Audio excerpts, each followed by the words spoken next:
प्रश्न भार के अनुसार पानी में हाइड्रोजन की प्रतिशत क्या है? तो यह है 11.11%। अगला प्रश्न है आरडीएक्स का अन्य नाम क्या है? तो ये आरडीएक्स का अन्य नाम है साइक्लोनाइट। अगला प्रश्न है रेडियोधर्मी डेंटिंग एक प्रक्रिया है जिससे क्या मापा जाता है? तो यह मापा जाता है चट्टानों की उम्र। अगला प्रश्न है सिगरेट के धुएं के मुख्य प्रदूषक कौन से हैं? तो यह है कार्बन मोनोऑक्साइड और बेंजीन।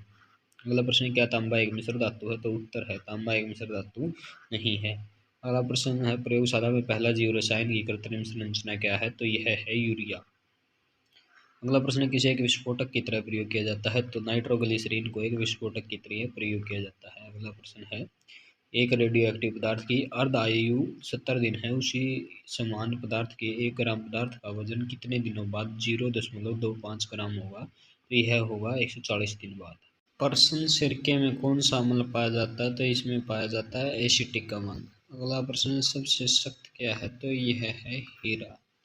अगला प्रश्न जर्मन सिल्वर में चांदी का कितना प्रतिशत होता है? तो 0% चांदी होती है। अगला प्रश्न कोयला खानों में विस्फोटक के लिए यह समझा जाता है कि इसके लिए मुख्य उत्तरदायी गैस कौन सी है? तो यह होती है मीथेन।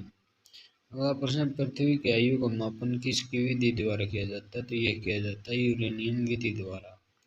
अगला प्रश्न सिरका का रासायनिक नाम क्या है? तो इसका एसिटिक अम्ल रासायनिक नाम है। अगला प्रश्न है जंग रहित लोहा बनाने में प्रयुक्त होने वाली महत्वपूर्ण धातु कौन सी है? तो यह है क्रोमियम। अगला प्रश्न है हीरा किसका एक प्रकार है? तो हीरा कार्बन का एक प्रकार। प्रश्न शुष्क सेल में किन का विद्युत अपघटन के रूप में प्रयोग होता है? तो ये होता है अमोनियम क्लोराइड और जिंक क्लोराइड का।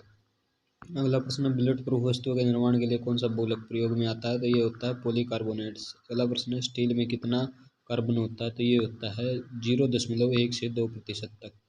अगला प्रश्न है वह धातु जो एसिड एवं एल्कलिक के साथ क्रिया करके हाइड्रोजन निकालती है कौन सी है? तो वह है जिंक। अगला प्रश्न कौन सा पदार्थ द्रव्य सोना भी कहा जाता है? तो ये कहा जाता है पेट्रोलियम को। अगला प्रश्न है कौन सा रेडियो एक्टिव पदार्थ मानव शरीर में भोजन श्रृंखला के माध्यम से प्रवेश करता है और कई शरीर क्रियात्मक विकार उत्पन्न करता है? तो ये होता है आयोडीन 131 और सीजियम 137। अगला प्रश्न है किस देश में गैसोलीन में इथेनॉल मिश्रित करना कानूनी अनिवार्य कर दिया गया है? तो यह कर दिया गया है ब्राजील में। अगला प्रश्न स्टील को कठोरता प्रदान करने के लिए क्या बढ़ाई जाती है? तो यह बढ़ाई जाती है कार्बन की मात्रा। प्रश्न हाइड्रोजन को जलाने से क्या होगा? तो यह बनेगा पानी। अगला प्रश्न स्टील से स्टेनलेस स्टील प्राप्त करने के लिए उसमें कुछ तत्वों को मिलाकर और अधिक संसाधित किया जाता है। उस कार्य को किसके लिए प्रयोग किया जाता है? तो उसके लिए प्रयोग किया जाता है कार्बन मैग्नीशियम और निकेल का।